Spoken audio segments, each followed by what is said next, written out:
नमस्कार बच्चों। Now we are starting the next chapter, P block elements, class 11 chemistry. P block elements of the periodic table are those in which the last electron enter in the outermost shell, which shell p orbital, where अगर आप पूरा periodic table देखेंगे तो last में 13 से लेकर 18 तक के जो ब्लॉक है वो पी ब्लॉक एलिमेंट्स कहलाएगा।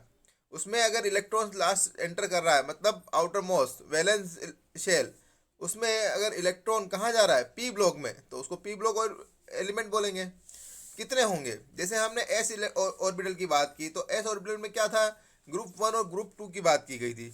उसमें से जैसे ग्रुप वन वाले में एक इलेक्ट्रॉन रहता है, जैसे ही टू होता है तो उस केस में एक एक ऑर्बिटल में टू इलेक्ट्रॉन्स अपोजिट स्पिन्स के ये एंटर करते हैं।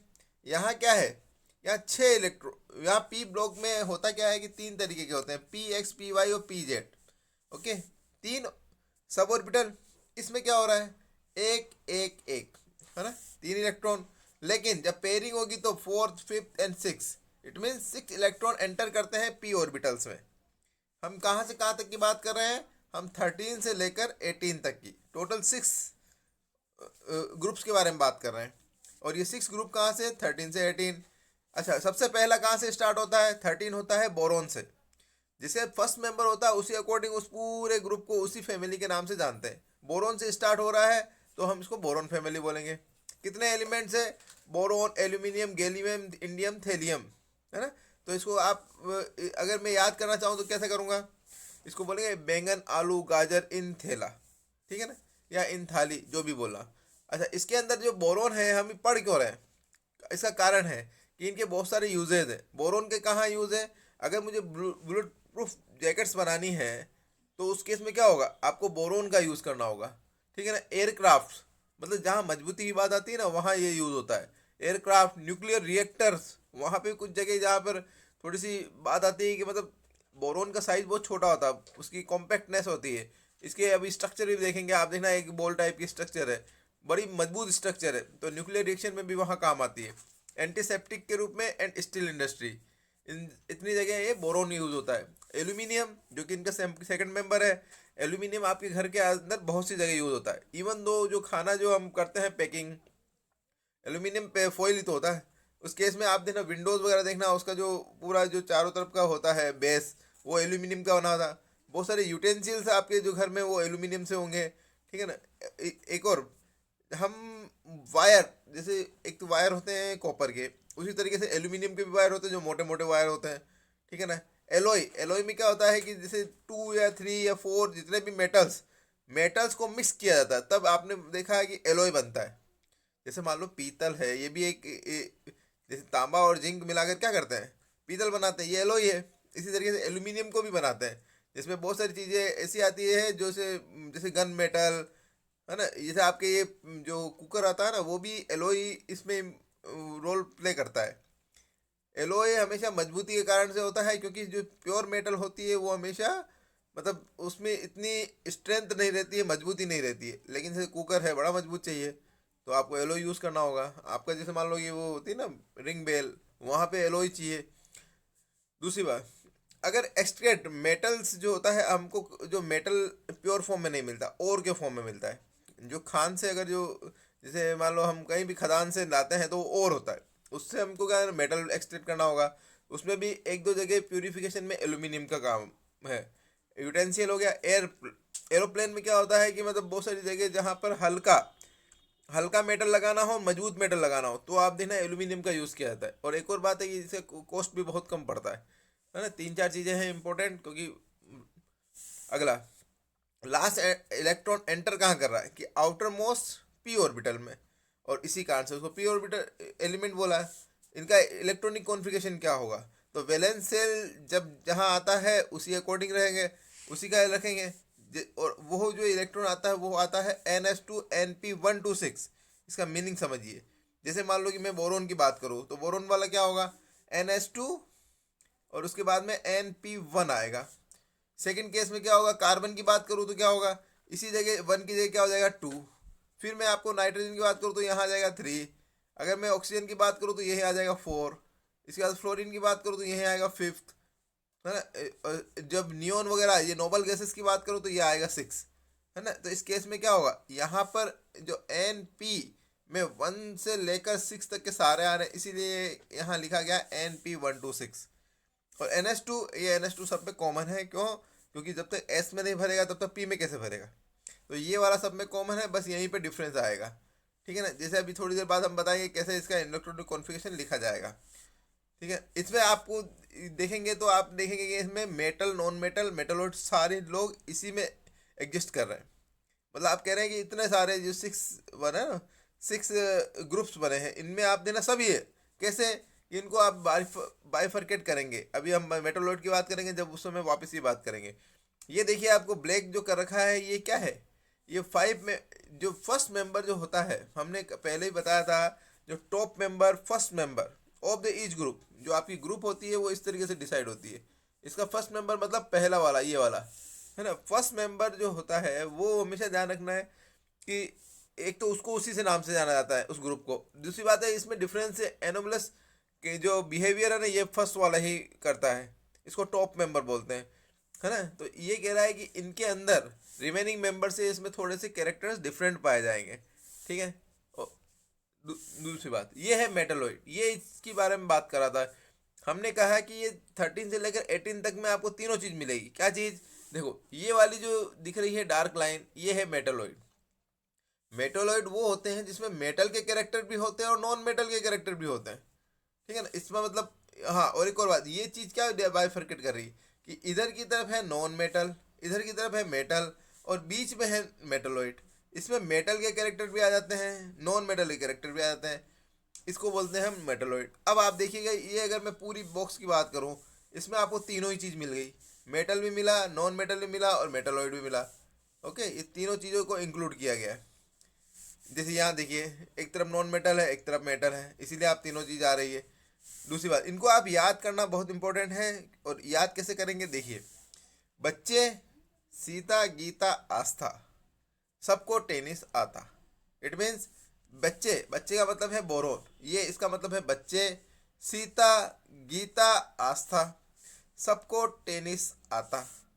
इट मीन्स आपको याद करने, आप भी बना सकते हो इसमें, लेकिन ये थोड़ा सा ज़्यादा ही है। इसमें और भी जगह आप देखना कि बच्चे, उसमें यहाँ पे कभी कभी ऐसा भी दिखते हैं कि बच्चे, सीता, गीता, ऐश्वर्या, सब सब ट्यूशन आते हैं, इस तरीके से भी कहीं कहीं मिल जाएगा। लेकिन आपको याद करना है सबको। याद करने से क्या होगा, एक सीक्वेंस में याद होगा तो आप देखना है कि किसका स्ट्रक्चर कैसा है, कौन कहाँ फॉल कर रहा है, किसका इलेक्ट्रॉनिक कॉन्फ़िगरेशन कैसा है ना, किससे किसको मिलान हो सकता है, ये आपको मीन होगा। दूसरी बात है कि ये जो पीरियोडिक टेबल है, हम पी ब्लॉक की भी बात करें तो हमने अक्सर ये देखा है कि इलेक्ट्रॉनिक, हमने कहा गया कि फ्लोरीन की सबसे ज़्यादा इलेक्ट्रोनेगेटिविटी होती है। इट मीन्स जब हम लेफ्ट से राइट जाते हैं उस केस में क्या हो रहा है, इलेक्ट्रोनेगेटिविटी बढ़ती जाती है। ऐसे हम नीचे की तरफ जाते हैं तो क्या होगा, इलेक्ट्रोनेगेटिविटी घटती है। तो ये कह रहा है कि जब डाउन टू अर्थ आओगे तब इलेक्ट्रोनेगेटिविटी बढ़ेगी। ये एरो का निशान जो होता है ना, ये बताता है कि ये हाई होगा, है ना, और ये जहाँ से होगा वो लो होगा, ये चीज़ बताती है। ठीक है ना। इस केस में क्या हो रहा है, आपको बहुत सारी चीज़ों के बारे में ज्ञान होना चाहिए, पहली। दूसरी बात ये हो गई, इसका एक और बात हम देखते हैं कि फ्लोरीन जो कि यहाँ पे होता है, यहाँ से इधर भी जाओगे तो भी कमी होगी, यहाँ भी कमी होगी। एक आपको इस तरीके से भी गेन कर सकते हो। ये केवल इलेक्ट्रोनेगेटिविटी के बारे में है। दूसरी केस क्या चीज़ है कि अगर आयोनाइजेशन एंथैल्पी की बात करें तो किसकी ज़्यादा होगी, आयोनाइजेशन एंथैल्पी डिपेंड ही करता है स्मॉल साइज पे। तो स्मॉल साइज कहाँ होगा, कि हम बात करें अगर, तो स्मॉल साइज में लेफ्ट से राइट जा रहे हो तो आप देखना इफेक्टिव न्यूक्लियर चार्ज, ठीक है ना, ये बढ़ रहा है, जेड इफेक्ट जिसको बोलते हैं ना, अब जेड इफेक्ट बढ़ रहा है, उससे क्या होगा, साइज घटता जाता है। तो लेफ्ट से राइट जाओगे 100% साइज घटेगा, और साइज घटेगा तो इलेक्ट्रॉन को निकालना मुश्किल होगा। उस केस में क्या होगा, जो एनर्जी, इलेक्ट्रॉन को आउटर मोस्ट सेल के इलेक्ट्रॉन को निकालने के लिए एनर्जी ज़्यादा चाहिए। इस केस में क्या होगा, आप लेफ्ट से राइट जाओगे, आयोनाइजेशन एंथैल्पी बढ़ती जाएगी। इसी तरीके साइज छोटा कहाँ होता है, अगर मैं ग्रुप की बात करूँ तो सबसे छोटा साइज होता है यहाँ पर। तो इसी तरीके से आप देखना कि आयोनाइजेशन एंथैल्पी जब ऊपर की तरफ जाओगे साइज छोटा वही है, तो वहाँ पर आपको हाई आयोनाइजेशन एंथैल्पी मिलेगी।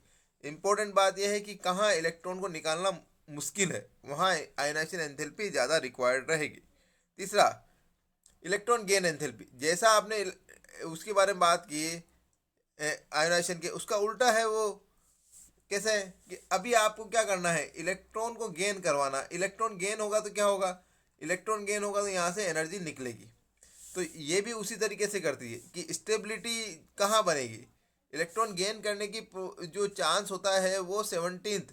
जैसे हम फ्लोरीन की बात करें, फ्लोरीन के पास में कितने इलेक्ट्रॉन है, 9 इलेक्ट्रॉन। चाहता क्या है, एक इलेक्ट्रॉन और आ जाए, कितने हो जाएंगे, 10। ताकि क्या होगा, 2 और 8 वाला कॉन्फ़िगरेशन रहेगा, आउटर मोस्ट सेल में 8 इलेक्ट्रॉन, ये स्टेबल कॉन्फ़िगरेशन। तो जो चाहता है ना कि स्टेबल होना, वो इलेक्ट्रॉन को लेना चाहता है, इलेक्ट्रॉन लेगा और ज़्यादा एनर्जी को रिलीज करेगा। तो आप देखना कि इधर की तरफ जाओगे तो इलेक्ट्रॉन लेने की प्रोबेबिलिटी बढ़ती है। तो यहाँ पर आप देखना कि इलेक्ट्रॉन गेन एंथैल्पी भी ज़्यादा निकलेगी। इसी तरीके से ऊपर की तरफ, जब ऊपर की तरफ जाओगे तो छोटा साइज होगा, जिसे हम सेकंड इसकी बात करते हैं। ऊपर जाएंगे इलेक्ट्रॉन गेन एंथैल्पी ज़्यादा मिलेगी। क्यों, छोटा साइज न्यूक्लियस खींचेगा, इलेक्ट्रॉन अपनी तरफ लेगा और एनर्जी को ज़्यादा निकालेगा, है ना। तो ऊपर की तरफ। इसी तरीके से एटॉमिक साइज की बात करूँ तो क्या होगा, एटॉमिक साइज हमेशा याद रखना कि ऊपर से लेकर नीचे जाओगे सेल बढ़ेगा तो बढ़ता जाएगा, तो नीचे की तरफ एटॉमिक साइज बढ़ता है और इधर की तरफ भी बढ़े, इधर की तरफ घटेगा। क्यों, जेड इफेक्ट बढ़ता है। तो एटॉमिक साइज यूं बढ़ता है और यूं बढ़ता है, दोनों चीज़ें। ठीक है ना, इंपॉर्टेंट बात, ये बात आपको कई बार बताई। दूसरी लास्ट बात है मेटेलिक कैरेक्टर। मेटेलिक कैरेक्टर यूं आओगे तो बढ़ेगा। क्यों, यूं आओगे तो भी बढ़ेगा और यूं आओगे तो भी बढ़ेगा। तो आप इन दोनों का अगर क्लब करेंगे तो ये वाला डायगोनल वाला रिलेशन आएगा। तो ये वाले, इसका मतलब है कि मेटेलिक कैरेक्टर यहाँ बढ़ रहा है, तो इसका मतलब नॉन मेटल कैरेक्टर घट रहा है। तो नॉन मेटल कैरेक्टर कहाँ होंगे, इस केस में यहाँ पे। तो नॉन मेटल कैरेक्टर बढ़ते हैं, इसीलिए आप देखना ये वाला एरो इस तरीके से बनाओ नॉन मेटल कैरेक्टर का। यहाँ नॉन मेटल कैरेक्टर हाईएस्ट, यहाँ metallic character highest. Boron family, boron family में क्या है, बोरॉन से स्टार्ट हो रहा है इसलिए उसका नाम है बोरॉन फैमिली। बोरॉन वैसे बहुत कम, रेयर ही पाया जाता है, बहुत कम पाया जाएगा। ठीक है ना। और सबसे छोटा वही होता है, एनोमलस कैरेक्टर्स भी बोरॉन ही बताता है।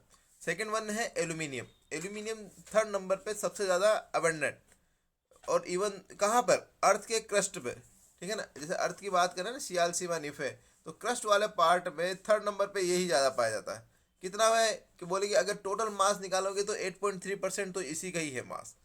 ठीक है ना, पर होता भी बहुत इंपॉर्टेंट है।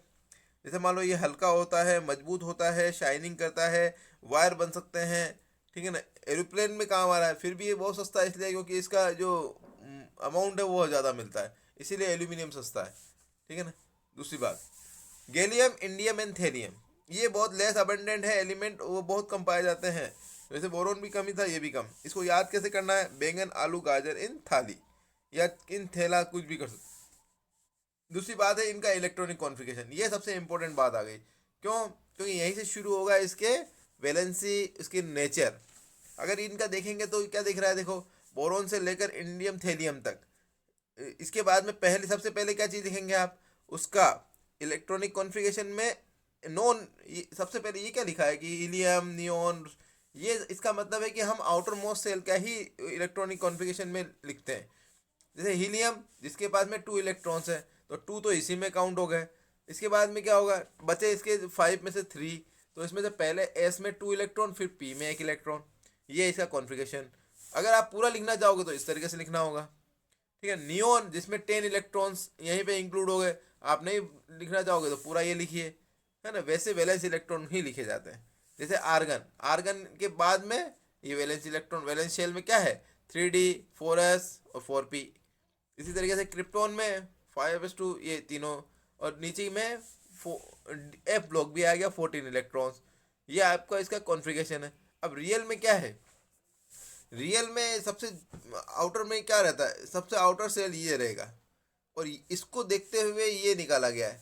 आप देखना कि ये सेकंड पीरियड का है, तो यहाँ पे देखिए सेकंड पीरियड, ये थर्ड पीरियड का, ये देखो थर्ड पीरियड, ये फोर्थ पीरियड का, ये फोर्थ, ये फिफ्थ पीरियड का, ये फिफ्थ, एंड सिक्स पीरियड का सिक्स। इट मीन्स हम क्या करेंगे, जिस पीरियड में फॉल कर रहा है वहीं के एस इलेक्ट्रॉन रहेंगे 2 और पी के 1 इलेक्ट्रॉन रहेगा। तो हम क्या लिखेंगे, एन, फिर एस का 2, फिर एन पी का 1। ये इस तरह जनरल कॉन्फ़िगरेशन हो गया। ठीक है ना, ये बहुत इंपॉर्टेंट है। नेक्स्ट, अब ये साइज की बात करें तो एटॉमिक रेडियस क्या होगा, नीचे की तरफ जाओगे तो क्या होगा, एटम का साइज बढ़ेगा। क्यों बढ़ेगा, क्योंकि शेल बढ़ रहे हैं, शेल बढ़ेंगे तो नीचे की तरफ जाओगे तो ये बढ़ेगा। अगर वो कह रहा है कि अगर मैं सबका देखूं कॉन्फ़िगरेशन, मतलब एटॉमिक रेडियस, तो आप देखना है कि एल्यूमिनियम और गैलियम में इतना नहीं बढ़ रहा। रियल में क्या था, एक पूरा सेल बढ़ रहा है तो बढ़ना चाहिए था, लेकिन ये तो उल्टा और कम हो रहा है। अब इसका क्या कारण है, हम एल्यूमिनियम और गैलियम पे फोकस करेंगे, ठीक है ना। तो वो कह रहा है कि एल्यूमिनियम का साइज ज़्यादा क्यों है, उसका कारण है ये कॉन्फ़िगरेशन। कॉन्फ़िगरेशन में क्या लिखा हुआ देखिए, एल्यूमिनियम के बाद देखिए 3D आ रहा है, ठीक है ना, और उसके मतलब गैलियम में 3D लिखा रहा है, तो वैकेंट कहाँ रहेगा, एल्यूमिनियम के शेल में वो वैकेंट डी है ना, और गैलियम के बाद में डी डी, और थैलियम में और एफ लोगो लगा रहा है। अब इनका क्या होता है, इनका होता है पुअर शील्डिंग। अब पुअर शील्डिंग से होगा क्या कि पुअर शील्डिंग करने से इनका, इसमें आप देखिएगा कि स्क्रीनिंग इफेक्ट को पढ़ाना होगा। इसमें इसमें साफ साफ लिखा है कि जब डी ब्लॉक और एफ ब्लॉक जब आ जाते हैं तो उनकी स्क्रीनिंग एकदम पुअर होती है। पहली स्क्रीनिंग का मतलब समझिए, अगर मैं गैलियम का बनाऊं तो ये इसका है एटॉमिक, जो एटम जिससे एटम को हम डिनोट करते हैं, जिसमें बीच में न्यूक्लियस होता है, चारों तरफ क्या होते हैं, इलेक्ट्रॉन्स मूव करते हैं। अब आपने क्या देखा कि पहले में 2 इलेक्ट्रॉन, दूसरे में 8 इलेक्ट्रॉन, तीसरे में 18 हो गया, उसके बाद में आउटर मोस्ट, तो ये है वैलेंस शेल, ठीक है ना। तो उसमें है 3 इलेक्ट्रॉन्स, बाकी सब तो क्या है, इलेक्ट्रॉन अंदर तक फिल हो गए।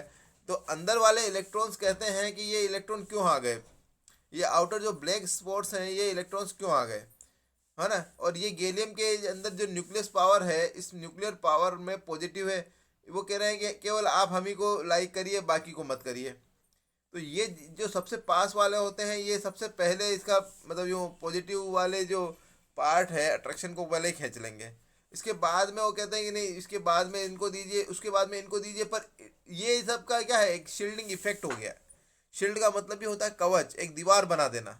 ये दीवार क्या करती है, ये आउटर मोस्ट इलेक्ट्रॉन्स को, न्यूक्लियस को अट्रैक्ट करने नहीं देती है।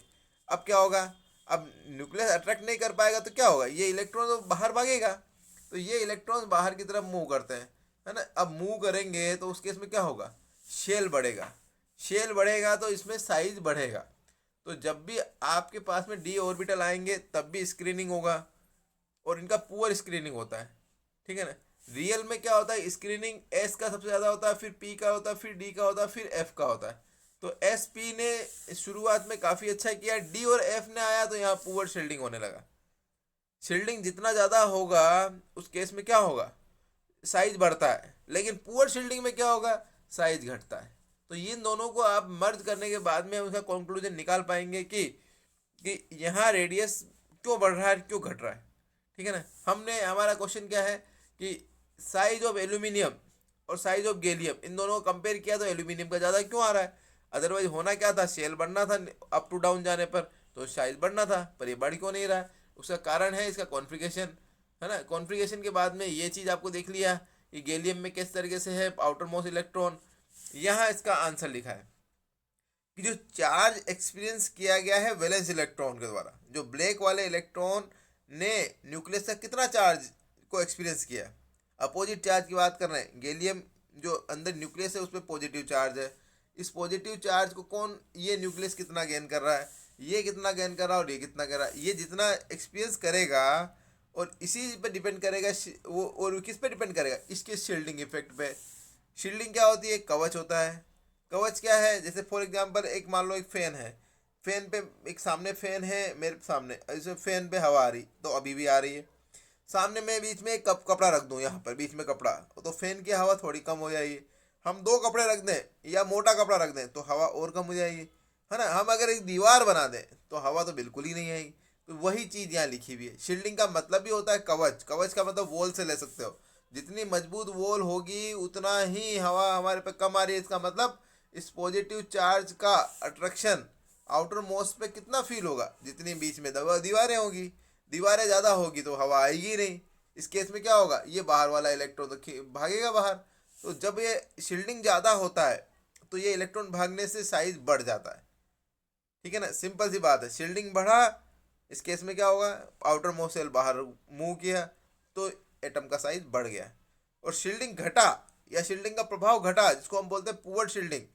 ये पुअर शील्डिंग कब होता है, जब डी ब्लॉक के ऑर्बिटल्स, डी ऑर्बिटल्स आते हैं, डी इलेक्ट्रॉन्स मूव करते हैं, ये क्या करते हैं, इसका पुअर शील्डिंग है, एफ का और भी ज़्यादा पुअर शील्डिंग है। ये पुअर शील्डिंग से क्या होगा, पुअर शील्डिंग तो भैया है कि रोक ही नहीं पाया पॉजिटिव को, अंदर की तरफ प्रोटॉन बढ़ते गए, बाहर की तरफ वो रोक नहीं पा रहे हैं, तो बाहर वाला इलेक्ट्रॉन को तो फिर वो में इधर की तरफ एक्सपीरियंस करेगा। और जब चार्ज अपोजिट चार्ज का अट्रैक्शन होगा उस केस में तो इलेक्ट्रॉन को अपनी तरफ खींच लेगा, जब अपनी तरफ खींच लेगा तो उसका साइज हो जाएगा छोटा। तो पुअर शील्डिंग में हमेशा साइज छोटा होता है और सिंपल शील्डिंग में साइज बड़ा होता है, ठीक है ना। और इस शील्डिंग का मैंने क्या बताया था, एस सबसे ज़्यादा करता, पी उसके बाद में, इनमें साइज देखना बड़ा बड़ा दिखाई देगा। डी और एफ आएगा तब भले छोटा होगा, क्यों, क्योंकि पुअर शील्डिंग है ना। अच्छा, इसके बाद में क्या है, ये जब ये देख लिया, जैसे फॉर एग्जांपल ये देखिए पुअर शील्डिंग में ये साफ साफ लिखा है डी और एफ ऑर्बिटल आया, ये हुआ, उस केस में देखिए ये इलेक्ट्रॉन आउटर मोस्ट ऊपर वाला इलेक्ट्रॉन देखिए उस पर अट्रैक्शन हुआ, अट्रैक्शन हुआ तो अंदर की तरफ आया, अंदर क्या साइज छोटा हुआ, बस इतनी सी बात।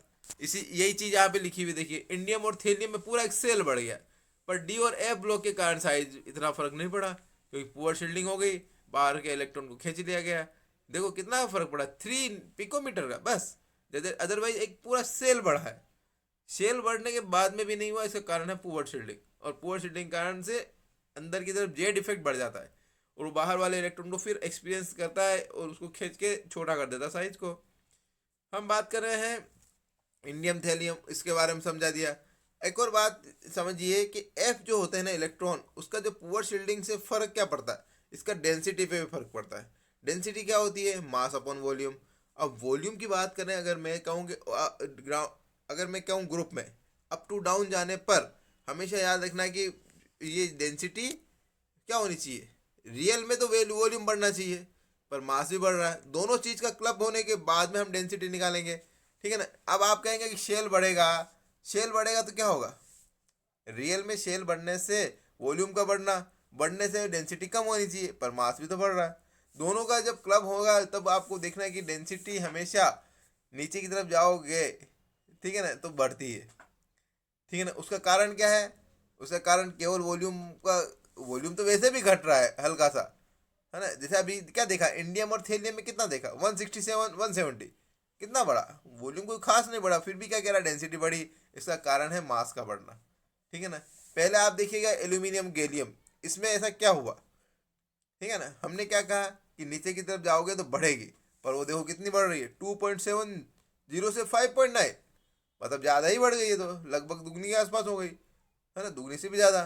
तो ये क्यों हो गई, उसका कारण बताया गया। उसका कारण है कि जो गैलियम होता है उसके पास में क्या चीज़ है, उसके पास में डी ऑर्बिटल्स है, ठीक है ना। डी ऑर्बिटल होने से क्या हुआ, डी ऑर्बिटल होने से, और ये जो डी ऑर्बिटल है, गैलियम के पास में डी ऑर्बिटल है, उसके कारण से उसकी शील्डिंग कैसी होगी, पुअर होगी। अब पुअर शील्डिंग से क्या होगा, मैंने अभी बताया था, पुअर शील्डिंग से बाहर वाला इलेक्ट्रॉन पॉजिटिव चार्ज से अंदर की तरफ अट्रैक्ट होता है, अट्रैक्ट होता है तो साइज कैसा हो जाएगा भैया, साइज में इंक्रीज तो हुआ, लेकिन जब शेल बढ़ा तो इंक्रीज होना था, लेकिन अभी कितना हुआ, बहुत कम हुआ। क्यों हुआ, पुअर शील्डिंग के कारण। अब वॉल्यूम तो बढ़ा, आपका वॉल्यूम जो हुआ है वो अब कितना बढ़ेगा, बहुत कम बढ़ेगा, और बहुत कम बढ़ेगा तो क्या होगा, जो आपकी डेंसिटी हो गई वो जो जिस तरीके से बढ़नी चाहिए थी। अब आपने पहली दोनों चीज को हम क्लब करेंगे, मास में कितना बढ़ा है, वॉल्यूम में कितना बढ़ा। वॉल्यूम में कह रहा है कि बहुत कम बढ़ा, या फिर हल्का सा मान लीजिए एक वन टाइम बढ़ा। तो मास कितना बढ़ा भैया, मास में हम क्या काउंट करते हैं, हम नंबर ऑफ प्रोटॉन भी काउंट करते हैं और नंबर ऑफ न्यूट्रॉन भी काउंट करते हैं। तो ये तो पूरा बढ़ रही है, जब ये दोनों चीज़ बढ़ेगी तो उस केस में क्या होगा, उस केस में यहाँ 3 गुना बढ़ा, डबल गुना या 3 गुना बढ़ा, और नीचे की तरफ 1 गुना बढ़ा, तो 1 से 1 करोगे तो भी क्या होगा, बढ़ेगा। तो रियल में डेंसिटी हमेशा क्या होती है, बढ़ती ही है।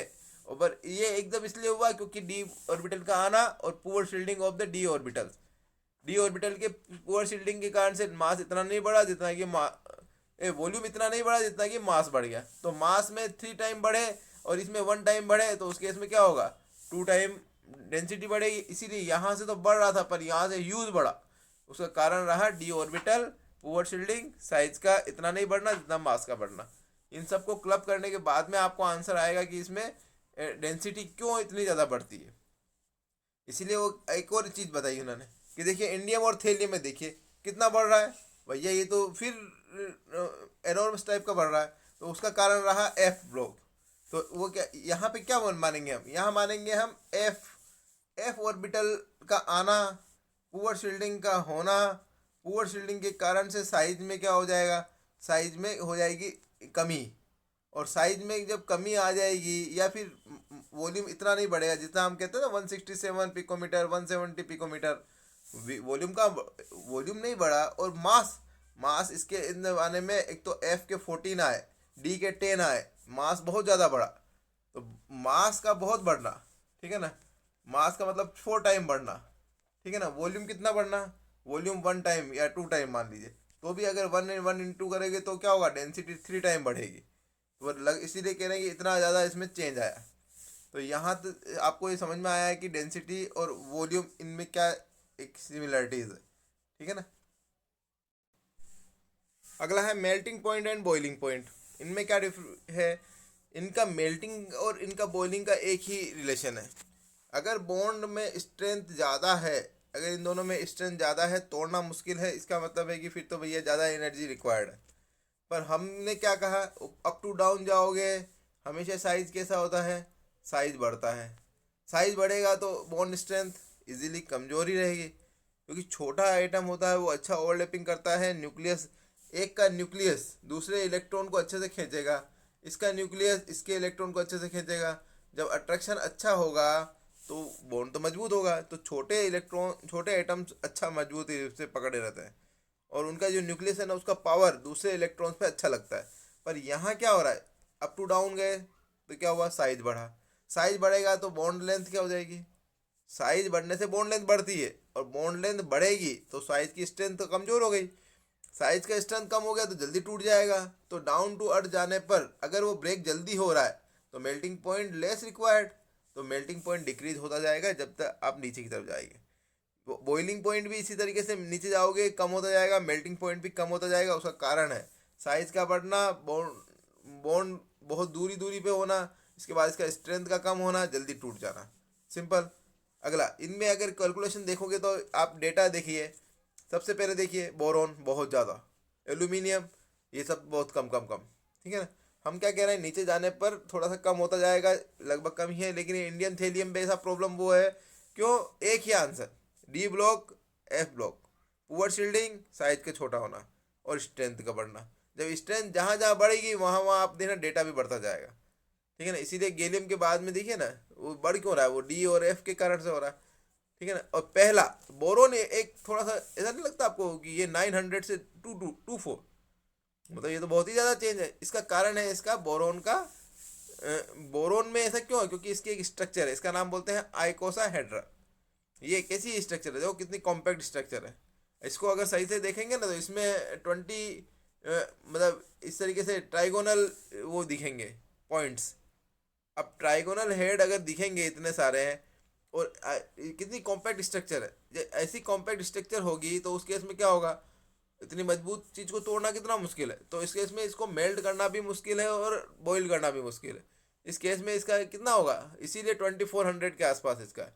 इसका मेन रीज़न इसका एक कॉम्पैक्ट स्ट्रक्चर जिसका नाम है आइकोसाहेड्रल, ठीक है ना। ऐसा सभी में होता तो सभी में होता है, लेकिन ऐसी स्ट्रक्चर सभी में नहीं है। ये बोरोन में स्पेसिफिक है, इसीलिए आप देखना कि इसमें 20 हेड, ट्राइगोनल हेड, बहुत ही कॉम्पैक्ट स्ट्रक्चर है, आपस में कितना अच्छे से जुड़े हुए हैं। ये जो इतना अच्छा बॉन्ड है उतना ही मजबूत है, उतना ही, इसीलिए तो मेल्ट करना मुश्किल हो रहा है, ठीक है ना। इसके बाद में गैलियम बहुत कम है, उसका कारण बस वही है कि जैसे आप जाओगे तो वहाँ पे पोर्ट शील्डिंग का भी प्रॉब्लम है। दूसरी बात है ये कि गैलियम में मेल्टिंग पॉइंट तो 303, पर बॉइलिंग देखिए इतना कैसा कि low melting point high boiling, ये दोनों वैसे एनॉर्मस है। लेकिन अब जो भी है, लेकिन इसका यूज़ है, क्या यूज़ है कि इसको यूज़, इसका कारण क्या है, इसका कारण है इस तरीके का ये डाइमर बनाना। और इसका काम कहाँ होता है कि मान लो कि कोई चीज़ है जल्दी मेल्ट हो जा रही है पर बॉयल जल्दी नहीं हो रही, तो इसको हम कहाँ यूज़ कर सकते हो कि कहीं मेल्ट करना हो और बॉयल नहीं करना हो, मतलब वेपर बन के उड़े ना पर मेल्ट हो जाए, और वहाँ पर इसका यूज़ हो सकता है। तो वहाँ पर हम इसको यूज़ करते हैं, क्योंकि देखो इनमें डिफरेंस कितना ज़्यादा है।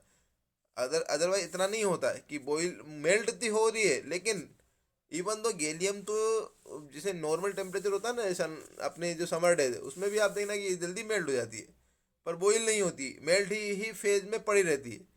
हमारे यहाँ भी गैलियम का जो मेटल पड़ा होता है वो आप देखना कि जैसे 303 का क्या मतलब, अगर मैं टेम्परेचर को डिग्री सेल्सियस में करूँ क्या होगा कि 303 माइनस 273, ठीक है ना, टोटल कितना हुआ 0 और इधर कितना हुआ 3, है ना, लगभग 30 डिग्री ही हुआ ना। तो 30 डिग्री अपने यहाँ टेम्परेचर नहीं रहता क्या, रहता है, तो 30 डिग्री टेम्परेचर पे ही ये मेल्ट हो जा रहा है। मतलब हम अक्सर बार पूछते हैं कि रूम टेम्परेचर पे कौन सी मेटल है जो लिक्विड फॉर्म में मिलेगी, तो गैलियम मिलती है, ठीक है ना। और पर ये बॉईल नहीं होती इतनी जल्दी, बॉईल के लिए बहुत है तो आराम से उसमें हम वहाँ पे इसका यूज़ करते हैं। डायमर स्ट्रक्चर होती है इस तरह के दो जने। आयोनाइजेशन एंथैल्पी क्या होती है कि इलेक्ट्रॉन को मूव करवाना है आउटर मोस्ट सेल के, और उसके लिए रिक्वायर्ड एनर्जी, तो क्या करेंगे, तो होता क्या है, ये पॉजिटिव है, ये इलेक्ट्रॉन, इसको मूव करवाना है, इसके लिए क्या करना होगा, यहाँ से एनर्जी देनी होगी, ये एनर्जी क्या है, आयोनाइजेशन एंथैल्पी है। जितना छोटा साइज होगा वहाँ ज़्यादा होगा, तो यहाँ छोटा साइज है, कॉम्पैक्ट साइज भी है। जब कॉम्पैक्ट साइज है तो भैया निकालना कितना मुश्किल है, तो अपर में आयोनाइजेशन एंथैल्पी ज़्यादा होती है, नीचे की तरफ आएगी आयोनाइजेशन एंथैल्पी, साइज बड़ा हो गया, साइज बड़ा हो गया तो इजीली वो इजीली निकाला जा सकता है, तो यहाँ पे कम होती जाएगी। यही कंक्लूजन इसमें निकाला है, देखो आयोनाइजेशन एंथैल्पी डिक्रीज होती जाएगी डाउन द ग्रुप। वो पूछता है कि ये इस तरीके से डाउन द ग्रुप डिक्रीज हो रही है, पर जहाँ पे थोड़ा सा ऊपर नीचे है, इसका मतलब उनका क्या रीज़न है, उनका रीज़न है डी ब्लॉक और एफ ब्लॉक, पुअर शील्डिंग, बस इसके अलावा कोई ज़्यादा आंसर नहीं। देखो इसमें क्या हो रहा है, अगर मैं बोल बताऊँ तो क्या होगा, इससे ज़्यादा इसकी कैसे है, तो उसका कारण ऐसा साइज छोटा है भैया, साइज क्यों छोटा है, डी ब्लॉक आ गया, डी ब्लॉक आने से पुअर शील्डिंग, साइज छोटा हो गया तो निकालना थोड़ा मुश्किल हो गया। उसके अलावा कोई आंसर ज़्यादा नहीं है, ठीक है ना। यहाँ पे और ये भी ज़्यादा है, जबकि होना क्या चाहिए था, ये कम होना चाहिए था। हमने क्या कहा कि अपर में साइज छोटा, आयोनाइजेशन एंथैल्पी सबसे मैक्सिमम इधर ही होनी चाहिए, यहाँ सबसे मिनिमम होनी चाहिए, पर बढ़ा, उसका कारण है एफ ब्लॉक का आना, साइज क्या हो रहा है, साइज और छोटा हो जा रहा है, इलेक्ट्रॉन निकालना और मुश्किल हो जा रहा है। पर एक और बात इनमें देखिए, इनमें कंपेरिजन, फर्स्ट इलेक्ट्रॉन निकाला आसान है, सेकेंड इलेक्ट्रॉन निकाला मुश्किल। उसका कारण जितने एग्जिस्टिंग, जैसे एक इलेक्ट्रॉन निकल गया तो एक इलेक्ट्रॉन कम पड़ गया, पर प्रोटॉन तो वही है, तो जेड इफेक्ट अब क्या होगा, जितने एग्जिस्टिंग इलेक्ट्रॉन है उन पर इफेक्टिवली करेगा, तब और निकालना मुश्किल, थर्ड निकालोगे तो और मुश्किल, ठीक है ना। तो हमेशा याद रखना कि फर्स्ट इलेक्ट्रॉन निकालना आसान, सेकंड वाला हर जगह मुश्किल, थर्ड वाला और मुश्किल, फोर्थ निकालो तो और मुश्किल। तो इस केस में क्या हो रहा है, जेड इफेक्ट अपना प्रभाव दिखाता है, वो इलेक्ट्रॉन्स जो रिमेनिंग है उनको अच्छे से पकड़ के रखता है, वहाँ पे प्रॉब्लम आती है, फिर निकालने नहीं देता है। इसके बाद में यहाँ तक बताया, इसके बाद है इलेक्ट्रोनेगेटिविटी। अब ये कह रहा है कि इनकी इलेक्ट्रॉनिक कितनी होगी, तो वो कह रहा है कि साइज पे डिपेंड करेगा, और दूसरी बात है हंगर कितनी है, ठीक है ना, इंपॉर्टेंट बात समझिए इनमें, ठीक है ना, tendency to atom to full shared electron, है ना। हमेशा याद रखना कि जैसे मान लो कि ये है एक, जिसमें से मैंने कहा कि ये दो इलेक्ट्रॉन है, मान लिया मैंने हाइड्रोजन फ्लोराइड, इनमें से क्या हो रहा है, फ्लोरीन का साइज छोटा, हंगर भी अच्छी है, तो ये दोनों इलेक्ट्रॉन को अपनी तरफ खींचेगा। जो इलेक्ट्रॉन खींचता है वो हाईली इलेक्ट्रोनेगेटिव कहलाता है, यहाँ फ्लोरीन को हाईली इलेक्ट्रो, ये इस तरीके से हो जाएगा, ये इस तरीके से हो जाएगा। थोड़ी देर बाद क्या होगा, ये परमानेंटली इलेक्ट्रॉन को लूज कर देगा, तो ये H प्लस बना देगा और यहाँ F माइनस हो जाएगा।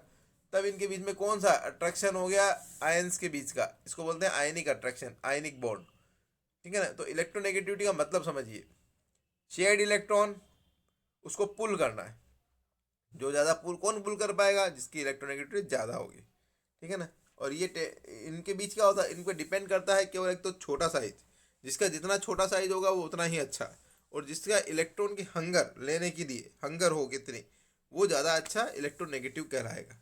तो इसमें फ्लोरीन इसीलिए तो सबसे ज़्यादा है। तो इसी तरीके से फ्लोरीन से नीचे आओगे, फ्लोरीन से इधर आए ऑक्सीजन, फिर नाइट्रोजन, फिर, तो इस तरीके से आप बढ़ोगे तो यहाँ क्या होगा, इलेक्ट्रोनेगेटिव कम होती जाएगी। तो यहाँ पे बोरोन तक तो कम ही रहती है, तो होती है 2.0, ठीक है। पर अप टू डाउन जाओगे तो कम होगी, क्यों, क्योंकि साइज बढ़ रहा है। पर वहाँ पे भी प्रॉब्लम आ जाती है कि वहाँ पे जो साइज होती है वो इतनी भी नहीं बढ़ती, घटती है। रियल में क्या होती है, ऊपर से नीचे घटनी चाहिए, पर इतनी नहीं घट रही है, क्यों, क्योंकि साइज में इतना चेंज आ ही नहीं रहा है। फिर वापस वही answer, D block element, F block element, poor shielding size का इतना कम नहीं होता है, मतलब इतना बढ़ता नहीं है, कम होता जाता है, बहुत माइनर सा बढ़ता है। इस केस में क्या होगा, जितनी साइज के अकॉर्डिंग और हंगर के हिसाब से, हंगर तो लगभग सबकी सेम है, पर साइज के अकॉर्डिंग इनकी इलेक्ट्रोनेगेटिविटी होगी, ठीक है ना। तो इस केस में क्या हो रहा है, इलेक्ट्रोनेगेटिविटी इंक्रीज होती है, कहाँ से, देखिए आप यहाँ पर एल्यूमिनियम से बढ़ रही है, जबकि होनी चाहिए घटनी। उसका कारण है साइज इतना नहीं बढ़ रहा, ठीक है ना। मेटलिक कैरेक्टर किस पे डिपेंड करता है, कि मेटल डिपेंड करता है इलेक्ट्रॉन्स के लूज करने की कैरेक्टर्स पे। मेटलिक कैरेक्टर अभी कह रहा है कि इनमें से ऊपर की तरफ साइज छोटा होता है, छोटा साइज इलेक्ट्रॉन इजीली लूज नहीं करेगा, तो ऊपर की तरफ हमेशा देखना कि metallic character very very less. तो ये तो वैसे भी मेटलोइड है बोरोन तो, है ना। नीचे की तरफ जाओगे तो फिर क्या होगा, मेटलिक कैरेक्टर धीरे धीरे धीरे धीरे बढ़ेगा। क्यों, क्योंकि साइज बढ़ रहा है। हम अगर इंडियम थेलियम की बात करें तो वहाँ क्या हो रहा है, साइज इतना बढ़ गया कि इलेक्ट्रॉन पे न्यूक्लियस का कंट्रोल ही नहीं है, इजीली इलेक्ट्रॉन ले जा रहा है। मेटेलिक कैरेक्टर का मतलब ही होता है कि इजीली लूज कितना करेंगे, तो यहाँ पर साइज बहुत बढ़ गया, तो यहाँ पर जो न्यूक्लियस है और इसके बाद में ये इलेक्ट्रॉन, भैया बहुत दूरी बढ़ गई, सेल बढ़ गया। अभी कह रहा है कि ये जो पकड़ है ये कमज़ोर हो गई, तो इजीली ये लॉस हो रहा है। जैसे लूज इजीली हुआ, इसका मतलब वो इतना अच्छा ही मेटेलिक है। ऊपर वाले में साइज छोटा था, इलेक्ट्रॉन लूज करना इजीली, उसके इसमें लेस मेटेलिक, तो वैसे भी ये मेटोलॉइड में काउंट होता है, ठीक है। नेक्स्ट, टेंडेंसी टू, अब ये कह रहा है रिड्यूसिंग प्रॉपर्टी किस पे डिपेंड करती है। रिड्यूसिंग प्रॉपर्टी मतलब रिड्यूस करना है किसी को तो खुद ऑक्सीडाइज होगा तब ना रिड्यूस होगा। हमने रेडॉक्स रिएक्शन में पढ़ा है कि oxidation involving loss of electron, ठीक है ना, लॉस ऑफ इलेक्ट्रॉन करेगा तो वो ऑक्सीडाइज होगा। इसको लॉस करना है क्या, हाँ। बोरोन की बात करूँ तो इसका कितना है, 2 और 3, टोटल 5 हुआ। Hydrogen helium lithium beryllium boron, अब वो 3 इलेक्ट्रॉन्स को लूज करे तो वो ऑक्सीडाइज होगा, ये चाहता भी है लूज करना ताकि आउटर मोस्ट में 2 रह जाए, ठीक है ना। तो ये कह रहा है खुद ऑक्सीडाइज होगा तब भी वो क्या करेगा, दूसरों को रिड्यूस करेगा। और रिड्यूस करने वाला क्या होता है, रिड्यूसिंग एजेंट। तो ये कह रहा है कि मैं चाहता तो हूँ, तो ये रिड्यूसिंग एजेंट की तरह भी चाहता है। तो कौन ज़्यादा करेगा, सबसे पहले इलेक्ट्रॉन लूज करना आना चाहिए। लूज होता है इसमें जिसमें साइज ज़्यादा होता है, लूज इजीली इलेक्ट्रॉन वही होता है, ठीक है ना। तो नीचे की तरफ जाओगे उसको ऑक्सीडाइज होने की प्रोबेबिलिटी बढ़ेगी, ठीक है, नीचे बढ़ेगी। इस केस में क्या होगा, नीचे वाला ज़्यादा जल्दी ऑक्सीडाइज होगा। तो यहाँ क्या लिखा है, डाउन टू ग्रुप में नीचे गए, रिड्यूसिंग प्रॉपर्टी क्या हुई, बढ़ी। रिड्यूसिंग प्रॉपर्टी मतलब खुद ऑक्सीडाइज हो रहे हैं, खुद लूज कर रहे हैं और दूसरों को रिड्यूस कर रहे हैं। खुद ऑक्सीडाइज होंगे तब दूसरों को रिड्यूस करेंगे, और जो रिड्यूस करेंगे तब वो रिड्यूसिंग एजेंट कहलाएंगे। इसीलिए वो कह रहा है कि डाउन टूवर्ड जाओगे रिड्यूसिंग कैरेक्टर बढ़ेगा, ठीक है ना। अगला, अब ये कह रहा है कि रियल में तो ये ऐसा होना चाहिए था, लेकिन अब उल्टा होता है। कैसे, मैंने इसमें क्या होता है, यहाँ से यहाँ तक जाओगे तभी तक बढ़ा, उसके बाद में देखो घटा। उसका कारण रहा, क्या कारण रहा, कि डी और एफ, फिर बाद में पुअर शील्डिंग, साइज का इतना नहीं बढ़ना, साइज इतना नहीं बढ़ा या कम हुआ, साइज नहीं बढ़ने से प्रॉब्लम हो गई है। साइज नहीं बढ़ेगा तो इलेक्ट्रॉन लूज कैसे करेगा, इलेक्ट्रॉन लूज नहीं होगा तो मेटेलिक कैरेक्टर कहाँ शो करेगा, ठीक है ना। वो इलेक्ट्रॉन लूज करने से ही ऑक्सीडाइजेशन होता है। ये ऑक्सीडाइजेशन कहाँ हो रहा है, इलेक्ट्रॉन लूज ही नहीं कर रहा, ऑक्सीडाइजेशन हो ही नहीं रहा। इसीलिए वो कह रहा है नीचे की तरफ जाओगे साइज में कमी आ रही है। और वो जो बाहर के जो इलेक्ट्रॉन्स है, अभी हम एक और बताएंगे, इनर्ट पेयर इफेक्ट, वो इलेक्ट्रॉन्स और खींच के रखेगा। जब खींच के रखेगा तो वो रिड्यूस ही नहीं होने देगा, ठीक है ना। इसको इनर्ट पेयर इफेक्ट बोलते हैं, अभी बताते हैं आपको। नेक्स्ट ये रहा, इसमें क्या लिखा है कि सबका कॉन्फ़िगरेशन लिखा है। इसमें कहा है कि अगर ये 3 इलेक्ट्रॉन्स को लॉस करेगा तो क्या बताएगा, +3। चलो +3 सबने बताया। अगर वो ये वाली चीज़ नहीं शो, ये वाले नहीं लॉस करे तो p इलेक्ट्रॉन लॉस करेगा। क्यों, अगर मैं s इलेक्ट्रॉन को करूँ तो वो इस तरीके से होते हैं। इसके बाद में क्या होता है, ये p के हैं और इसमें 1 इलेक्ट्रॉन है बस, है ना। अगर वो कह रहा है कि तीनों ही लॉस कर दे तब तो 3, पर ये जो पेयरिंग में है ये है स्ट्रॉन्ग, ये नहीं लॉस हो रहे, तो कौन लॉस होगा, ये लॉस होगा। जब ये लॉस होगा तो वो क्या बताएगा, +1, सिंपल। पर वो कह रहा है कि +1 की स्टेबिलिटी नीचे जाओगे तो बढ़ेगी। अब ये क्वेश्चन है कि ये ऐसी क्यों बढ़ रही है, ठीक है ना। उसका कारण क्या है, उसका कारण है इनर्ट पेयर इफेक्ट। समझिए क्या है, अगर ये तीनों लॉस करेगा तो +3, अब ये लॉस करेगा नहीं, क्यों नहीं करेगा? क्योंकि जैसे ही डी ब्लॉक आता है पुअर शील्डिंग स्टार्ट हो जाती है। पुअर शील्डिंग ने हमेशा हमें बताया कि साइज छोटा होगा। साइज छोटा होगा तो इस न्यूक्लियस का इस एस इलेक्ट्रॉन्स पर अच्छा पकड़ मजबूत हो जाएगा। ये इस एस इलेक्ट्रॉन को जाने ही नहीं देगा। ये पेयर में है एस वाला, ठीक है ना, इस इलेक्ट्रॉन को जाने नहीं देगा और ये बाहर की तरफ जाकर कोई ये लूज नहीं कर पाएगा इलेक्ट्रॉन, और नहीं बाहर पेयर कर पाएगा। इसी को बोलते हैं हम इनर्ट पेयर इफेक्ट। मतलब पुअर शील्डिंग डी और एफ इलेक्ट का आना, इस ऑर्बिटल के इलेक्ट्रॉन्स के आने से इसकी शील्डिंग का प्योर हो जाना, पुअर हो जाने से आउटर मोस्ट के एस इलेक्ट्रॉन्स पर न्यूक्लियस का कब्जा हो जाना। इसके कारण से वो आगे रिएक्ट नहीं कर पाया। रिएक्ट नहीं कर पाया तो क्या होगा? ये जा नहीं पाया तो इसको बोलते हैं इनर्ट पेयर। अब ये केवल एक ही जा पाएगा, इसलिए कह रहे हैं कि नीचे की तरफ साइज और बढ़ा, यहाँ और साइज बढ़ा तो और आसानी से इलेक्ट्रॉन्स गेन कर पाया। इसी केस में ये कह रहा हूँ ये भी ये बिल्कुल नहीं हो पाते एस वाले। इसीलिए इनर्ट पेयर में होता ही यही है कि एस इलेक्ट्रॉन जो 2 है ये कहीं नहीं जा पाते, ये इनर्ट की तरह रह जाते हैं और पेयर में रह जाते हैं, और इस इफेक्ट को बोलते हैं इनर्ट पेयर इफेक्ट। ठीक है, इसीलिए आप देखना एक ही इलेक्ट्रॉन लॉस कर पाएगा। इस केस में क्या होगा? +1। और सबसे पहले कौन लॉस कर पाएगा? जिसका साइज सबसे ज़्यादा बड़ा। तो वो कह रहा है कि इसका साइज सबसे ज़्यादा बड़ा, तो ये इलेक्ट्रॉन ये सबसे पहले होगा। इसीलिए वो कह रहा है कि स्टेबिलिटी जो +1 की है वो नीचे की तरफ जाओगे तो बढ़ेगी, है ना। अच्छा, +3 कर पाएंगे क्या? नहीं भैया, +3 ऊपर ही कर पाएंगे जब तक कि इनर्ट पे पुअर शील्डिंग का नहीं आ रहा है। जैसे ही पुअर शील्डिंग का आएगा ये +3 अब नहीं दिखा पाएगा। तो अगर मैं +3 की करूँगा तो ये यहाँ ज़्यादा होगा, और +1 की करूँगा तो यहाँ ज़्यादा होगा। इसका कारण है बड़ा साइज होना, इनर्ट पेयर होना, ये बिजी हो जाना। ठीक है ना, ये सब बिजी हो गए। इस केस में केवल यही रह जाए, तो यहाँ पे 1 1 1 ये सब स्टेबल। ठीक है, ये क्या चीज़ बता रहा हूँ मैं? ये बता रहे हैं कि किस तरीके से आपको वहाँ देखना है। कंपाउंड कैसा बनाएगा? ऊपर की तरफ जब इलेक्ट्रॉन्स इजीली नहीं शो हो रहे, जिसका साइज छोटा होता है वो लूज नहीं करता है। लूज नहीं करता तो आयनिक बॉन्ड नहीं बनेगा, क्योंकि आयनिक बॉन्ड तो बनता ही तब है जब ये कंप्लीटली दे दे और अगला वाला कंप्लीटली ले दे। ठीक है ना, completely shared of the electron, तो ऐसा होगा। ठीक है, ट्रांसफर हो रहा है या नहीं हो रहा है? यहाँ पे तो भैया तुम दो इतना, हम इतना दे देंगे। उस केस में कोवेलेंट बॉन्ड बनता है। तो आप देखना ऊपर की तरफ वेरी स्मॉल साइज है, इलेक्ट्रोनेगेटिविटी बहुत ज़्यादा है, इलेक्ट्रॉन नहीं निकाल सकते इजीली, तब क्या होगा? शेयरिंग ही एक ऑप्शन है, तो ऊपर की तरफ कोवेलेंट। नीचे आओगे थोड़ा सा, अब कोवेलेंट और आयनिक दोनों बनने लगे। कहाँ? कि एल्यूमिनियम में। और नीचे की तरफ और आओगे तो क्या होगा? नीचे की तरफ जो कंपाउंड है वो तो भैया कंप्लीटली लॉस कर देते हैं। तो नीचे की तरफ यहाँ पर ये आयनिक बने, पर यहाँ नहीं हुआ तो यहाँ कोवेलेंट। यहाँ पर बीच वाला काम है कि कोवेलेंट भी हो जाता है और आयनिक भी हो जाता है। तो इस तरीके का प्रोडक्ट बनाएगा ये, इसको बोलते हैं हम नेचर ऑफ द प्रोडक्ट।